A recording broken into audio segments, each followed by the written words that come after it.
Good, Henry. I got the recording going. No one forgot. So, thank you all. This is the ATIC Broadband Provider Working Group meeting at the Big Data Southwest AI National Data Center Conference in Chandler. We have 5 in the room and another 7 on the Zoom channel. So let's go ahead first and do some introductions, and then we'll kick it off with comments and Q&A with Nick before we go to open conversation. Is Nick still there? He was here and he's gone, so he'll be back soon. Hopefully he'll be back. Okay, so starting in the room, B. Borman, would you introduce yourself, please? Hi, my name is Brad Borman. I'm an attorney with the city of Tucson, who has just gotten into these issues. So I'm kind of trying to learn stuff about what's going on here. Great. You come to the right place. Steve, go ahead. I'm Steve Peters. I coordinate the Arizona Broadband Stakeholder Digital Access Task for Broadband and Digital Access Task Force. We meet every Thursday morning. I'll put more information in the chat, but you're all going to be talking, I assume, get a chance to explain more later. Sure, absolutely. Alexis Gulgasian, hopefully I didn't butcher that too badly. Alexis, please. Hi, my name is Alexis Gulgasian. I work with Bonfire Infrastructure Group. I'm a GIS developer working with the city of Tucson. Welcome. Jay Calhoun Zenzen. Jay?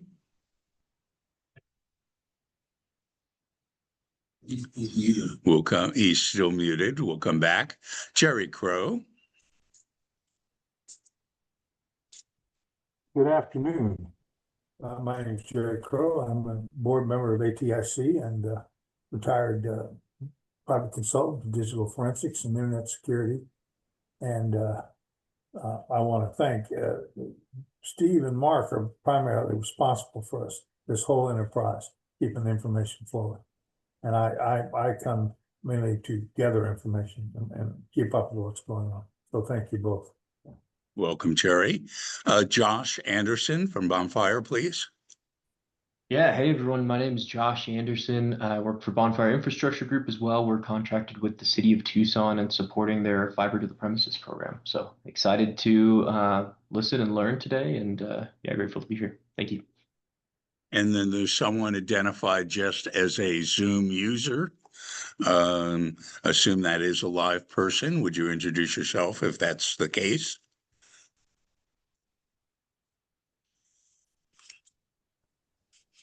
Maybe it's not the case. Back to Alexis. Are you able to unmute and introduce yourself, Alexis? We did that. Who didn't I do? You did. Oh, okay. Jay's from the city of Tucson as well. She's a attorney, works with Brad. She may have stepped away or something, but also on our Tucson team. And Nick, if you'd introduce yourself, then we'll do the room and then we'll come back to you. Absolutely. Nick Capozzi, State Broadband Director for the Arizona Commerce Authority. Welcome, Nick. And so I'm going to take the mic around. You probably can't see that well what's going on, but you'll hear individuals. Please. Yeah, my name is Austin Forbes. I'm with people. Oh my God. Fire alarm. That is a fire alarm. That is a fire alarm. Yes, it is. Yes, We're going for a walk. I'm so sorry. Oh, okay. Everything's okay. Yeah. We thought we'd be exiting. Hold on, though. Sorry, did you get a chance? Please do that. All right, hopefully. Put that cigarette out. Yeah. My name is Austin Forbes. I'm with Amphenol Network Solutions. Just here to listen and learn. Excited to do so. Great. Hi, everyone. My name is Erin Lorandos, formerly the Digital Equity Program Manager, working with Nick in the Broadband office, now on the philanthropy team with Human IT. I'm Rory Conaway. I'm the CTO of Wi-Fiber, and also I'm wearing secondary hat with a new company called Trident Net Solutions, which is focused on E-rate education. In AI enablement. And AI enablement. Thank you, Henry. Henry Goldberg, I'm the vice chair of ATIC, and I'm an independent consultant. And Mark Goldstein, International Research Center and chair of ATIC. Helped found it. Steve goes way back as well into the 90s with us. So I think that's everyone. So Nick, I didn't we have a good audience, but not necessarily the provider focused audience that I hoped. Heather Floyd of Valley Telecom and Susan Bittersmith of the Cable Association, both of whom spoke last year with remarks, were conflicted out and, don't know what else is going on. But let us go ahead and get an update from you on the BEAD process, on your new permitting tool. And then I believe Rory will give some provider-oriented remarks, and then we'll have more of an open discussion. So go ahead, Nick. Thank you. Absolutely. Well, Mark, thanks for including me today. Sorry I couldn't make it in person. I'm actually up in Prescott at a different event, but thanks for sending me a link to join virtually. So certainly a lot happening on the BEAD front. As you all are probably aware, we submitted our final proposal to NTIA on September 4th, which was after a 90-day, let's call it a reorg, that we had to, basically redo kind of work that happened over the last 2.5 years and fall in line with NTIA's new guidance on more of a technology neutral and saving taxpayer dollars money as the two primary policies that were really incorporated in that. So we ran through that whole benefit for the bargain round, and our results were really positive. So our final proposal submitted on September 4th allocated about $512 million from BEAD dollars and accompanied by $521 million in provider match. So it's a 51% match rate, which means that providers came to the table with their own private capital to be competitive across all technologies and ensure that they have some skin in the game to make sure that Arizonans are connected across the entire state. NTIA has kind of committed to reviewing proposals within a 90-day frame. So if anybody's keeping score at home, that would align to the first week of December. We've had thorough conversations with NTIA and some curing and making sure that data and everything is aligned. I think those conversations are progressing well. Breaking up a little, so Nick. Hoping to get a word in the near future. And okay, is this? That'll probably be better. Let me try to say take your bandwidth was low. Let me see if this is a little bit better here. Okay. Well, I am in Yavapai County, who is certainly a major beneficiary of these BEAD dollars. So hopefully this issue is solved soon. But all that to say, I think we'll be able to get some, as long as everything goes well with NTIA, get some shovels in the ground in Q1 of 2026, which is a great outcome, obviously, for the state and expedites the timeline for broadband deployment. Mark, additionally, you mentioned our major initiative that is really the first in the nation that no other state has really taken on. And that's a large part of permitting reform in Arizona. As you all are probably aware, 87% of the land in Arizona is owned by public entities, whether that's county, state, tribal, or federally owned land. So permit is certainly a major component of broadband deployment here in Arizona. So what the state broadband office did is developed a permit finder. It's on our website. I'll link it here in the chat as soon as I kind of give an overview of it. But so for context, the state broadband office doesn't permit anything, but as a part of our statute and what creates our office, we want to be the coordinator across all different broadband deployments and federal programs across the state. So what we decided to do is invest some resources in developing a GIS map, which demonstrates by a location basis or by project area basis what the permitting authority is and what type of permit that you would need if you're looking to deploy broadband in the state. So this is county, state, and federal level, and any type of permit that you can imagine to build out broadband. This is, like I said, one of the first in the nation to develop something like this. We've talked with at least a half a dozen other states who wanted to see how we did this and incorporate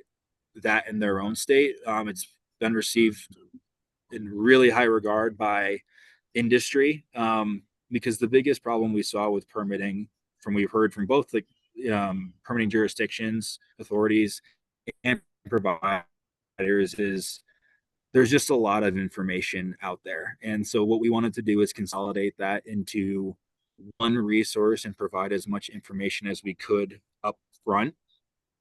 Obviously, it doesn't alleviate capacity constraints that local and state government are having with permitting staff.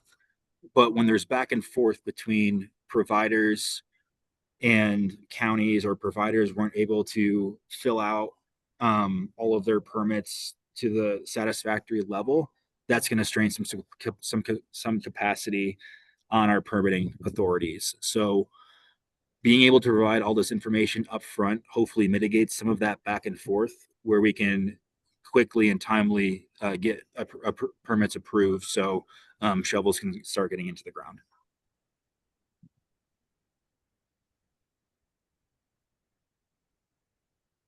Okay, ready for little Q&A? Absolutely. So I'll ask one or two. I know NTIA has their comfort level set for maximum cost per broadband serviceable location or household. And that threshold, likely in every state and territory, is below some of the highest cost per BSL provisionally awarded projects by the states and territories. How are you doing in the process of justifying what I assume are a few of the Arizona? I know there were 2 tribal ones that look pretty high per BSL, but how are those conversations with NTIA going? Yeah, as you kind of mentioned, Mark, there are thresholds that NTIA has set that, of course, the state didn't know as a part of the competitive process. So we submitted our plan, which we believed honored, well, first and foremost, the tribal consent process, but also where we can get the best service across each and every unserved and underserved location across the state. Our overall program cost per passing was significantly less than the minimum threshold that NTIA set. So in large part, our plan will be satisfactory to NTIA. Now, there are some projects that you have indicated that seemingly were very high, especially on compared to a national average. And we're still having those conversations. No official determination has been made yet, but we want to ensure that as far as the state goes, that we're honoring that tribal consent process, and we're maintaining their sovereignty, so long as it complies with NTIA's rules and regulations as well. And what I'm seeing in that regard is all of the projects that I have any detail on that fall in that high cost category have a very large middle mile component. The costs per last mile deployment are reasonable and modest, but two I'm working on in Alaska, 70 and 80% of the cost is subsea fiber, dragged in one case 200 and some odd miles across the ocean. But I assume that's also the case that the last mile deployment is really probably pretty reasonable, but it's the middle mile that hasn't been separately funded or built in advance that comprises, the rationale for those high costs. Yeah, I mean, not being able to speak specifically on applications just because of the competitive sensitivity of them, but yeah, I think Mark, you nailed it on the head. I mean, it's like, contrary to Alaska, there's no oceans to build through here in Arizona, but there are significant mountain ranges and valleys where you need that backhaul or middle mile connection. Right. So, our middle mile network that the state invested in along our I-17, I-40 West, and I-19 has certainly helped contribute to some of those cost efficiencies that we've seen, but that only really covers a good portion of the state. So there's certainly other areas that are going to have this infrastructure issue that you mentioned.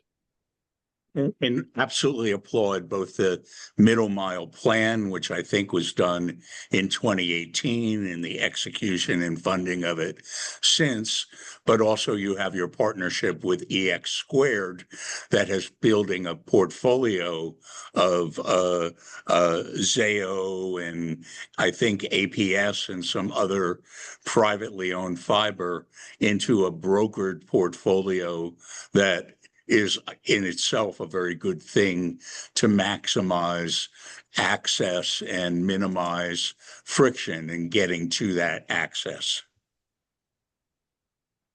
Yeah, that's exactly right. And, even aside from actual, connectivity to our households, Mark, I think a lot of your conversation today that unfortunately wasn't able to attend was around data center development. So there's going to be a lot of data centers coming into the state, is continuing kind of the boom that we're already seeing, but they're going to need some fiber across the state as well. So we're certainly welcoming a lot of different private investment to ensure that we have that infrastructure all across the state. And so my other question before we turn to our audience participants is on the non-deployment funding. And I know that's remains up in the air since June when NTIA reworked the program as a pending decision. There seems to be a groundswell from governor's offices and congressional delegates to preserve. In Arizona, this is now over $400 million left of our $993 million original allocation that could be spent on digital inclusion, navigators, devices for disadvantaged communities, arguably even middle mile or permitting staffing or other things that could accelerate the program. Do you have anything you can and would like to say about the outlook for that? Or if you feel, that's too sensitive an issue for where that is, I'd certainly understand. No, I mean, it wouldn't be sensitive. I wish I knew more about it. I'd be happy to talk about some things we could do with that $400 million. There's going to be more work to do. We obviously our plan will aim to and will connect every household that is eligible. But there's because of the economic growth that we're seeing in Arizona, there's still going to be more work to do, and we obviously want a long-term sustainable solution in place to build off of that economic growth. So, I mean, that aside, there's a lot of different bills running around right now in DC. One is prescribing how to use the non-deployment funds one is prescribing the clawback of non-deployment funds. So obviously there's a lot of different conversations happening on Capitol Hill right now.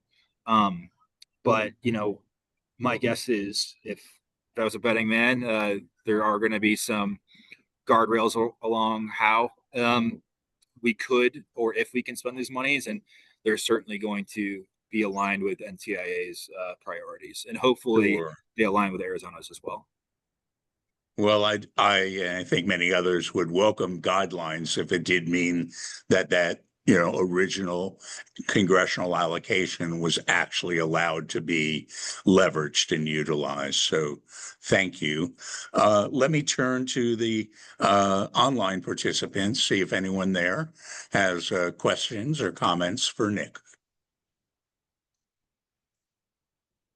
Well, I do, Mark. So Nick, can you comment about Starlink and where we are or are not with Starlink and all the BEAD planning? Or even Project Kuiper, which is now being Well, that's true. Yeah. has now been renamed Amazon Leo as of this week. Okay. Steve, is there something specifically you wanted me to? Well, do we have in the BEAD funding and the plan commitment to Starlink and satellite? And where is NTIA seem to be favoring that a lot? What's your perspective? Yeah, so our BEAD plan allocated about 7% of all of locations to satellite LEO because of the diverse terrain that we have in Arizona. It certainly is a solution. I think it's a great solution for a lot of different areas across the state. Ultimately, the way the program laid out is about 7% of those locations were successful in Arizona, but it certainly is going to be a part of the solution to provide connectivity to those really rural locations across the state. Great. Anything else from the audience online? Okay, so moving to the room, any questions or comments for Nick? No, don't appear to be any. So I can. Erin is going to.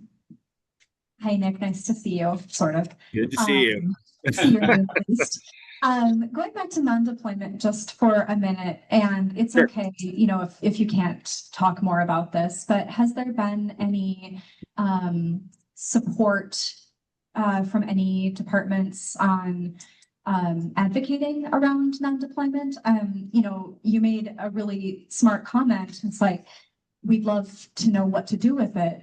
Well, every state does have a plan with what to do with it. And I'm just wondering if anyone has, made any movement around supporting that piece in Arizona. Sure. So what I'll say here, the governor spoke at Fiber Connect regional conference in Scottsdale about 2 weeks ago. And in her remarks, she indicated that she's had conversations with the Department of Commerce at the U.S. level to ensure that every dollar that has been appropriated to Arizona remains in Arizona. So there's certainly been a push from our highest leader in the state to make sure that we have these resources. But we really don't have any indication on where NTIA is going to land on how we could spend them. Just a thank you then for continuing that conversation. Thank you. Of course. And I know NDIA has filed suit over the national digital equity monies that were clawed back.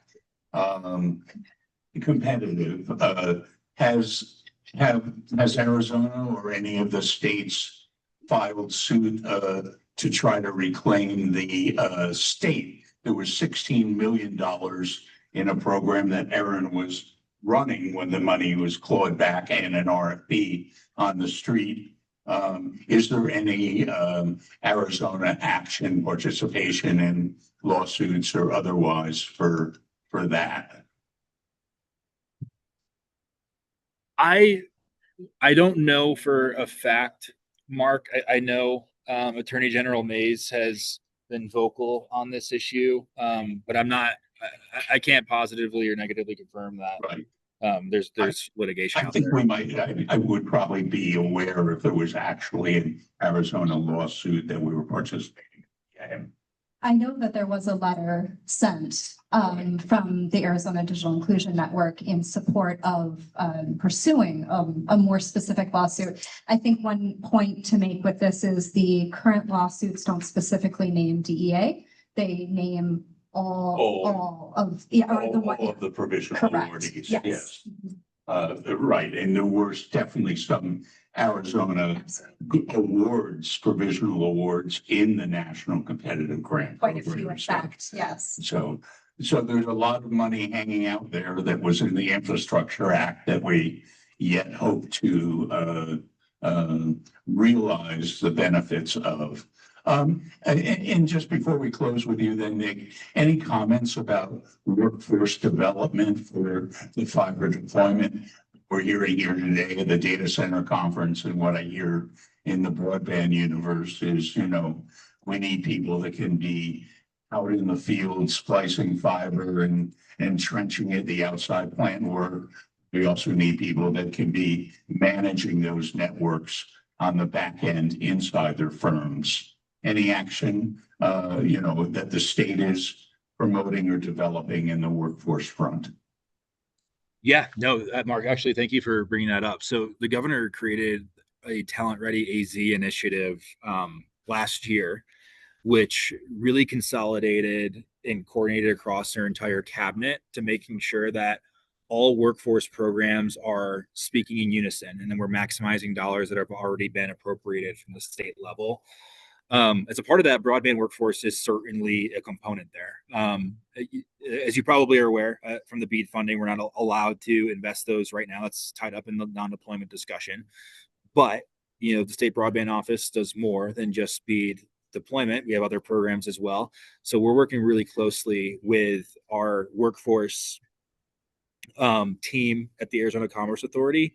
And in the next month or so, we are going to host a roundtable webinar with community colleges across the state to really have providers partner with them to develop those programs that they need at the community college level, so we can keep Arizona workers here and build the next generation of them to help with our broadband deployments. And community colleges are a great place for that. I think 10 of our 15 counties and several of the reservations have community college systems, so that's great. Last call for questions or comments to engage with Nick before we move on. Anyone? Okay, Nick, thank you so much. Welcome to hang on or go back to whatever it is in Prescott that has you up there, but we very much appreciate you joining us. Thank you. Yeah, thank you, Mark. I really appreciate it.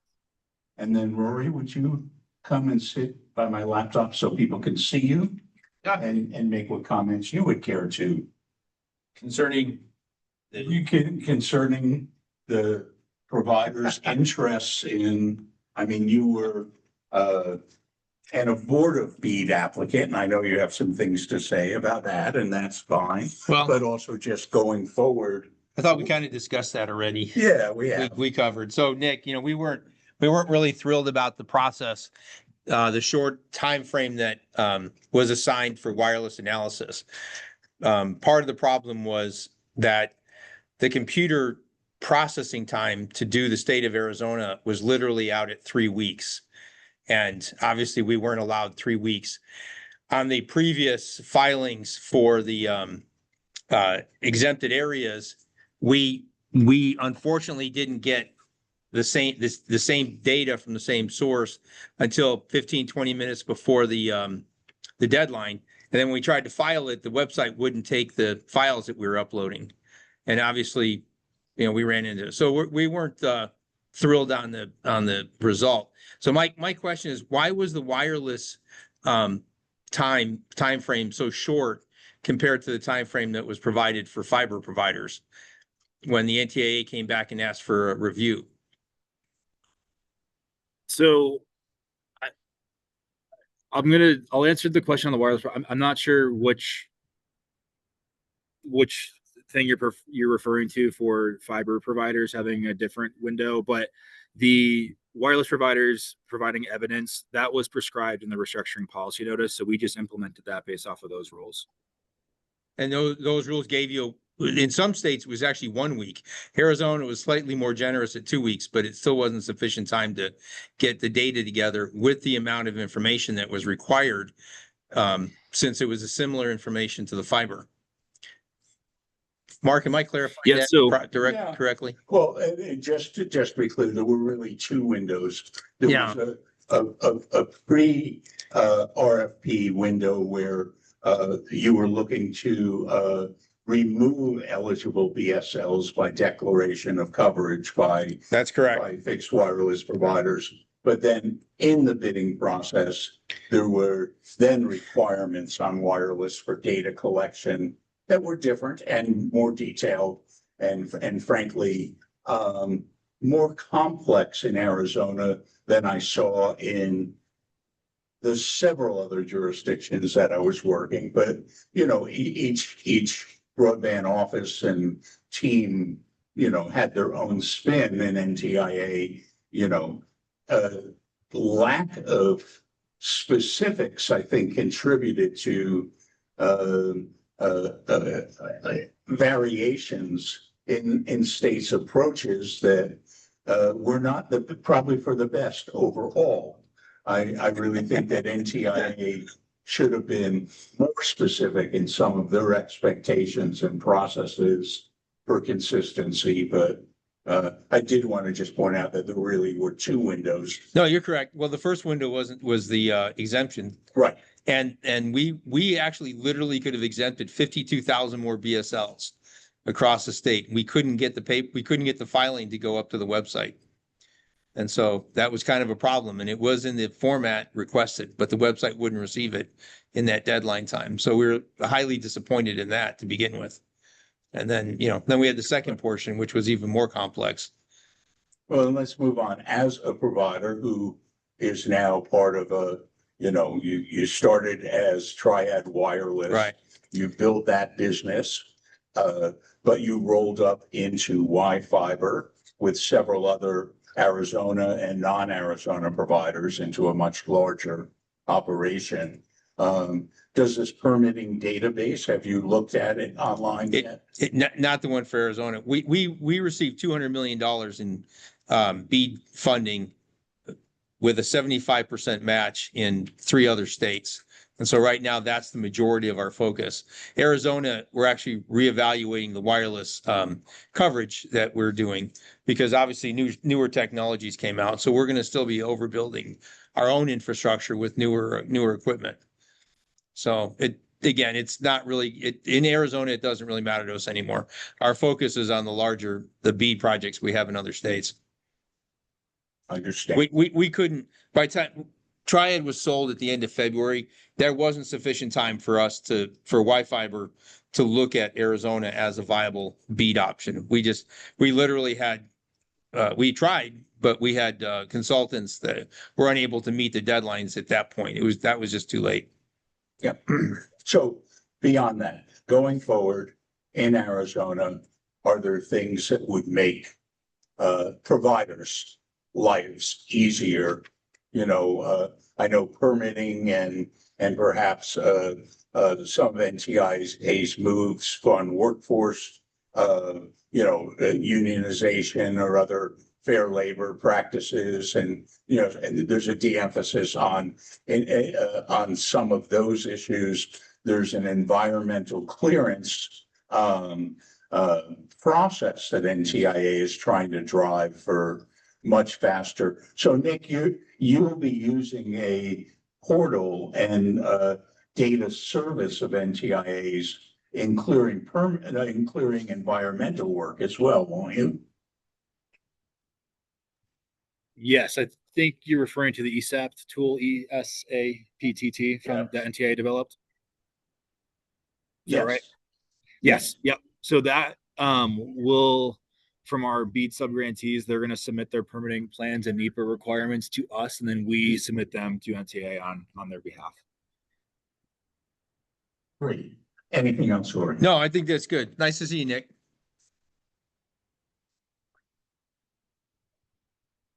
So want to open up to just a conversation. Last year, we actually had quite a few providers in the room and only a couple this year. But the kinds of things we talked about were whether there needed to be a voice for the provider community. I'm not sure we have the right people here to really do that. I mean, last year we had Susan Bittersmith, who heads the Southwest Cable Association, and a number of other providers that did have, what was Doc's? Leininger, Doc Wenninger, Allo Communications, or Hollow Fiber, and another of others. So we didn't quite get the audience this time focused on provider issues, but wanted to see if those on the line. How about the city of Tucson people? What are you seeing with your work towards deployment, and what at either a regulatory or an industry level might make things better for you? Any comments there? Those of you working with the city of Tucson, I think there's two of you on. I'm working with the city of Tucson. This is Brad Borman. I guess I'm too new in the role to really tell you what exactly we're seeing. I mean, maybe some of the others have been doing this a little longer, might have some more insight into that. Yeah, Mark, can you repeat exactly the question there? You're saying what from a regulatory Yeah, what from a perspective? state regulatory, either legislative, corporation commission, anything there, or, and I know in Tucson, Michelle, runs a great, you have a grant program building a fiber ring around the city now, right? You guys are working on that? We aren't exactly working on it. It's Pima County, so we're in close kind of coordination with them, Right. but it's more of a county effort than But not directly as a county effort. Okay. Gotcha. Yep. So Mark, maybe there are several people from the city of Tucson who are on this call today. And for those who don't know, and maybe Josh, maybe you're the right person, or Jay, or any of you who are with the city of Tucson might just want to explain the fiber to the home project that the city is working on implementing. Yeah. Yeah, I can go quick, and then team feel free to add on with anything else you have. But what the city's working on right now is not, building its own municipal or citywide network. That was kind of looked into over the past couple of years from a feasibility perspective, and it's clear that that's not the direction the city would want to go, but instead kind of incentivizing private investment and allowing private providers to come in and build the networks for a new right-of-way license type. So that's kind of what we've been working on over the last few months is finding out really the right way to develop a new program to allow and a new license type to allow fiber to the premises to be widespread throughout the city. The goal is to get fiber to every home that doesn't have it today. And even some cases maybe to have multiple providers to homes, and encourage some consumer choice and opportunities for everyone to get fiber as soon as possible. So we are working through, we've passed a new license and right-of-way agreement template through mayor and council here over the last few months. And then now we've opened up a license application for these ISPs who really have been banging down the door at the city for longer than we at Bonfire have been around, for almost a couple of years now, and really interested in building, but the city has kind of put that on pause for the moment and just said, hey, let's take a beat here and come at this with a little bit more thought, and ensure that the outcomes that come from these builds are in the best interest of the city and of course constituents and residents as well. So Yeah, kind of full steam ahead on that on the initiative now. We're in that application phase, as I mentioned, and working with a couple of internet service providers on their applications here. Excited to be reviewing those over the next few months and then presenting a plan to mayor and council on getting as close as we can to 100% fiber coverage in the city. And does it have anything like a dig once component to it, or can Yeah.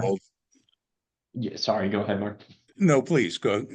Yeah, no, we do have a dig once component and want to find as many opportunities as possible to kind of co-locate, their ISPs with each other where that's of interest, but certainly working with existing capital projects and planned capital projects in the city and repaving projects as well, like Proposition 411 is something that the city is really keen on, and we'll basically be providing all of the data to providers to coordinate their projects with ongoing projects at the city, potentially with each other, where it may make sense to work in kind of an open trench environment, or to to avoid conflicts and not end up digging on the same streets at the same time, Right. for example. So that'll be a big component that our team is working through, as well is really kind of trying to streamline,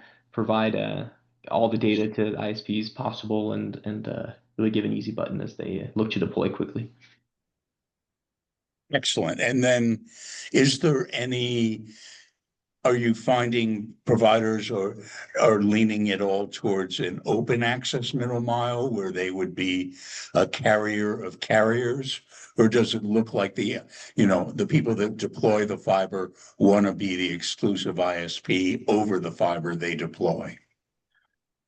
Yeah, we're seeing both. We've heard from a few ISPs that are interested in more of an open access model, whether that is kind of a single tenant to start or multiple tenants.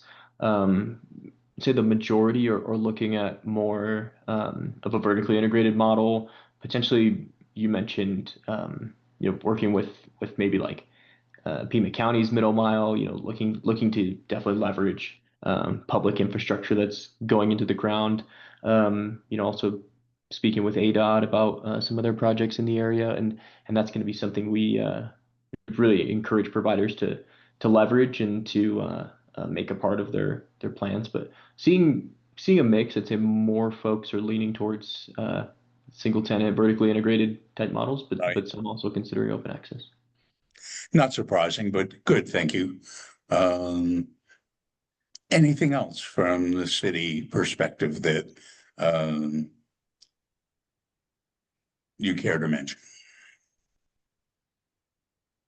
Not that I can think of. Okay. Team on the line, if there's anything else, feel free to jump in. But we're available. Mark, I think you've got my contact information now. Folks can also reach out to gofiber@tucsonaz.gov is kind of our inbox, and any questions or anything they're curious about with the program, feel free to reach out there. Great. And Steve, maybe that's something for an ACBSN informational presentation in the future. I have been in conversation with city staff about that specifically, and so we just need to find a time to schedule them. But Jen Toothaker attends occasionally, and Chris Mozzarella, who is the CIO for the city.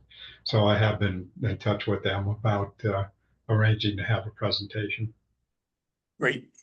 And Steve, you're down there in the Tucson market, of course, but you run ACBSN statewide. You want to take a few moments to talk a little bit about ACBSN, and if you can slant some towards how providers might benefit from engagement. Sure. Except Mark, I think everybody on this call except Alexis has been participating in ACBSN meetings. So I'm not sure that I'm going to say anything particularly new. So let me, rather than taking a lot of time to do that, since, as I said, everybody's already participating. But Alexis, if you could provide me your contact information. I'm sorry, what organization were you with, Alexis? I'm with Bonfire Infrastructure Group with Josh. Oh, you're with Bonfire too? Yes. So you work with Josh. Okay. Yeah. Yes. And Steve, I know Drew Pappas from our team is usually on those meetings. He's our director of business development. So Sure. So I don't know if Alexis, if I have your email, but I'd be glad to add you, and I'd be glad to talk to you offline. Again, I don't want to take the time to talk about what all of you already know. Other kind of topics or thoughts, provider-based or otherwise, that anyone wants to, engage in some dialogue on? All right, thank you. Just a pitch that some of you have probably heard me say already, but access doesn't equal subscription. So don't forget about the digital literacy pieces and, engaging with your community in other ways. There are a lot of organizations in the state that can help with that if you're not sure how to do that. Right. And then your connection with Human IT is kind of a national version. Steve, what was the AZ Strut-like organization in Tucson that just presented? Yeah, we care. We care care Tucson. Yeah. So there's at least 3 organizations organized around the concept of some digital equity and disadvantaged communities. And just to put a fine point on that, since we do have organizations within the state, Human IT is absolutely not trying to plant any flags, where someone else would be a better fit. But we are happy to talk about gaps we can fill. Sure. And then, it is a hard time for, say, our friends in the library community that had IMLS, completely defunded earlier in this administration and other programs there. But in my mind, they continue to fight the good fight. I can actually provide a little update on that if you'd like. Right before this meeting, I was at the AZLA board meeting. So I heard from our state librarian an update there. Because of the bill that was passed to continue everything through the end of January, they are able to continue drawing down LSTA funding until that point as well. So they're looking, to the libraries for projects that they can do and pay for, quickly, as they've been doing pretty much since October at this point. So little update there. Great, thank you. Mark.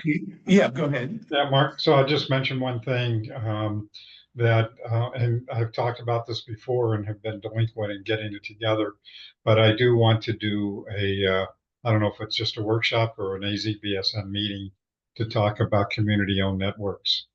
And it's a significant to, I guess they're all gone, most of them are gone now, that the city of Tucson has decided not to own their own network.